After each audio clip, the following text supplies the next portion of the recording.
Alright, folks, we are back. Sorry about that. Some fiasco happened there. The server dropped the stream, and then because I was dealing with that, missed the race, so I didn't even make it into the race. So we'll fiddle things around here. We'll move things around, and we're gonna move on to the next race, but we're gonna try to come back to that race in a little bit to make sure that we still get our 3 races in tonight, which I don't see that being a problem. Looking at the time here, we got that.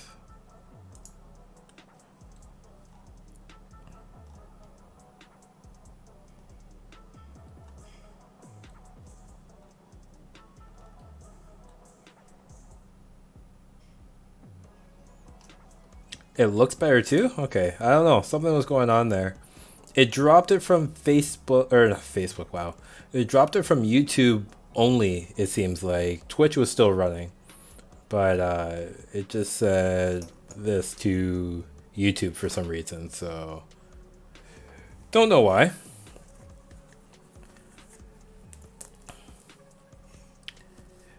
But we're going to pop over to the next race. I'm sure you can hear some cars rumbling in the background. This is what I was teasing.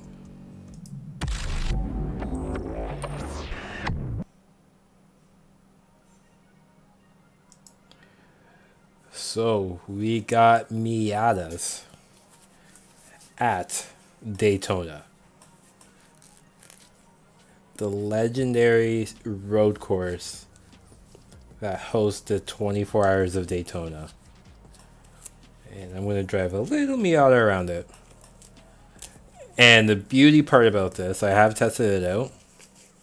You start at sunset, I'll say. It's pretty dark when you start, but it gets darker as you go on. It's a full-on night race. Dropping frames. I'm not dropping frames on my end here.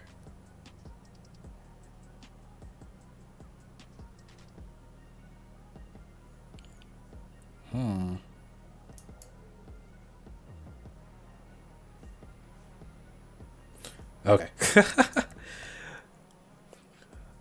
I don't know what's going on with the server I'm using right now. It is called Restream, and it allows me to split my signal to Twitch and to YouTube, so everyone can watch on whatever they want to watch on.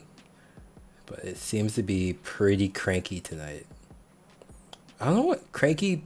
I don't say cranky that often. That's like become my word tonight. Cranky is the word. Hashtag cranky. Trying to figure out what's going on because there's no drop frames on my side.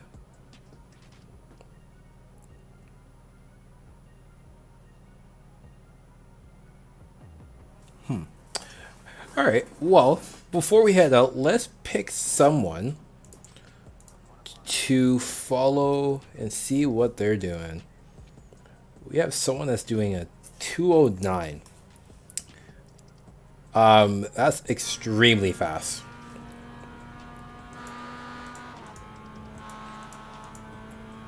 I wonder if he did that with a draft, but let's just get a chase view here and see what's going on.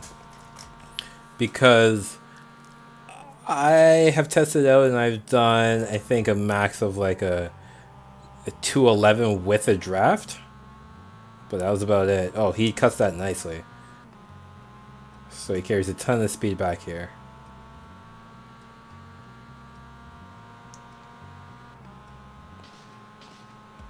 You see the Miata jostling around on the banking there. When NASCARs and a bunch of like other like the Daytona prototypes and stuff like that, when they go around that banking, visually, someone's proclaiming that they've won already. That's amazing. You don't see those cars jostling around that much, but you do. It's a bumpy ride.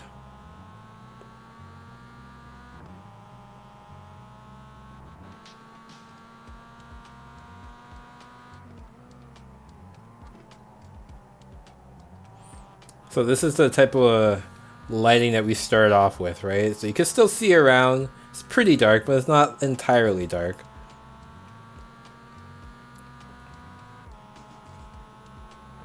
And this guy's just really smooth. Smooth with his inputs. Late apexing that curb there, getting a good run out of here, that's key.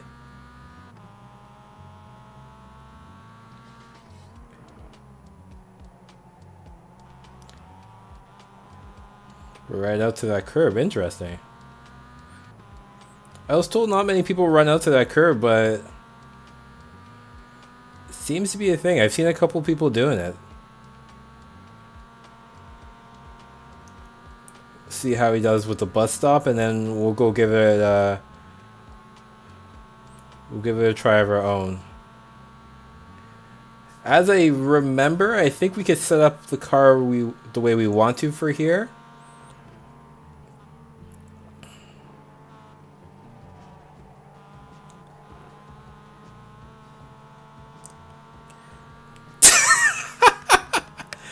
I didn't say any names. I didn't say anything.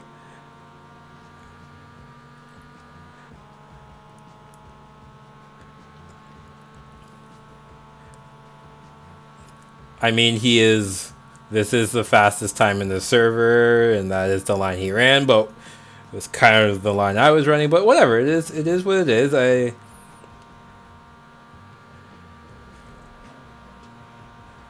I'm all about learning. Oh. So what I did find out, it is super crucial to get the car pivoted around that tire block at the very beginning. I'm gonna go back here. Just nerd out a little bit. So this tire wall,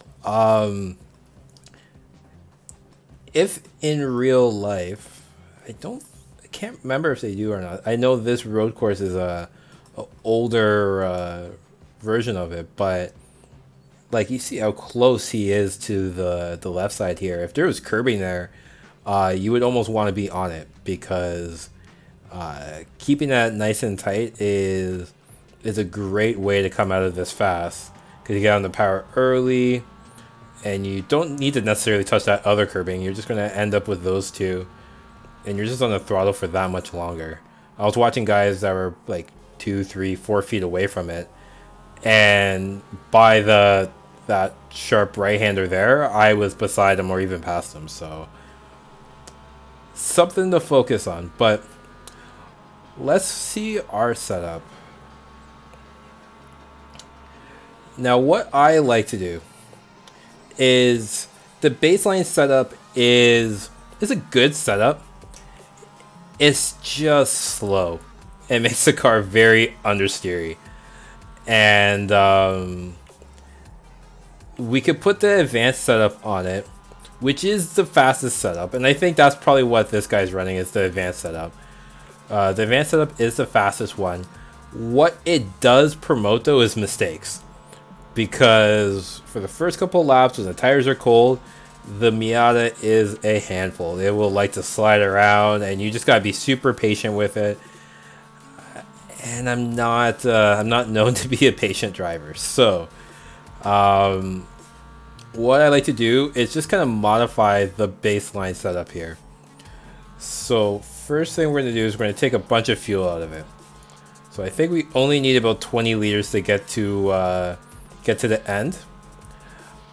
We're going to take a little bit of the tow. Maybe we'll leave the tow as it is.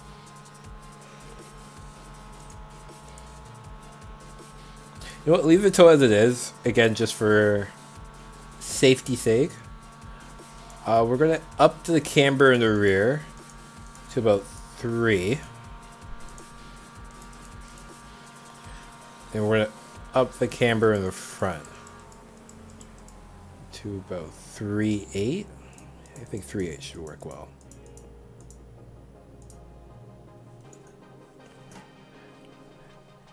And I can go do a lot of other things here to really really work it out, but I've done this before and immediately the car handled a lot better. It just had more grip. It still was understeer, but not as dramatically, which is all I really wanted out of it.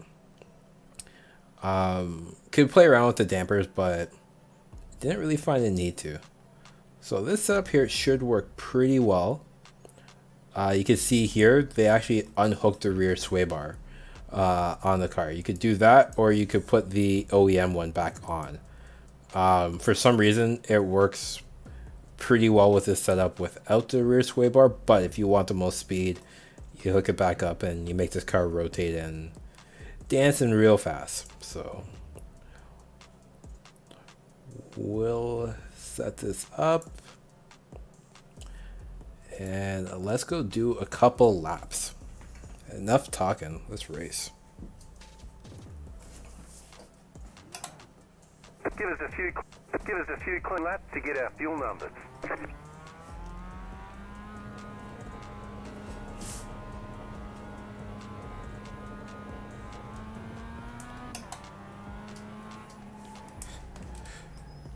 A good friend of mine was telling me a story about how he was doing a race here and he actually wrecked in that area just coming out of the pit. And pretty good driver too. And I laughed at him because I'm like, that's very uncharacteristic, and why? When I went to go test here, I did the exact same thing. And it was gruesome. The car rolled over and everything. And I was going like 80 kilometers an hour and rolled the whole thing over. So I'm going to have to be a little bit weary of that.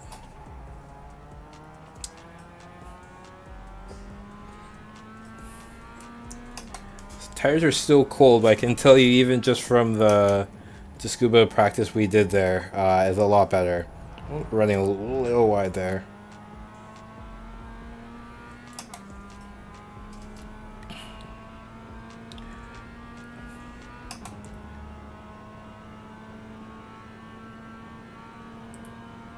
So it's saying my best here is a 2:13.061. So maybe that other time I did might have been a little dirty, or I might clip the track or something like that. I'm not sure, but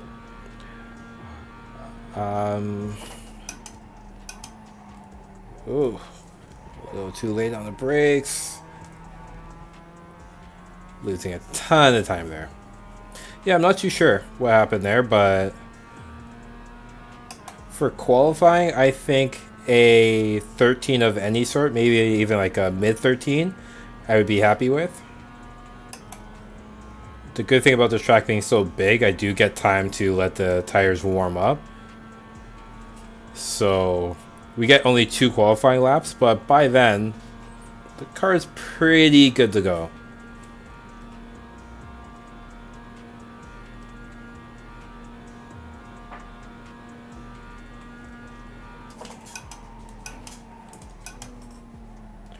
Trail in, nice and tight there. And I could have carried a little bit more speed there, but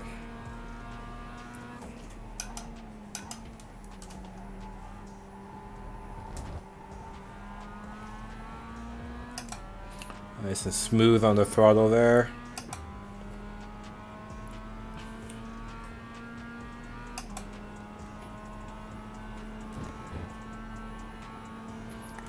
Go a little bit later on the brakes here. Oh.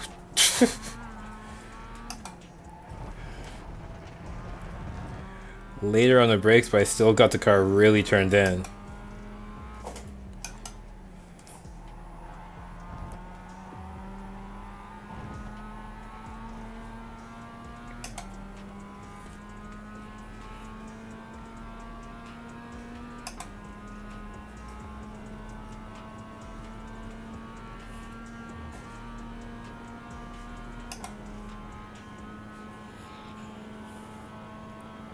Seemed to be chewing away at the relative there.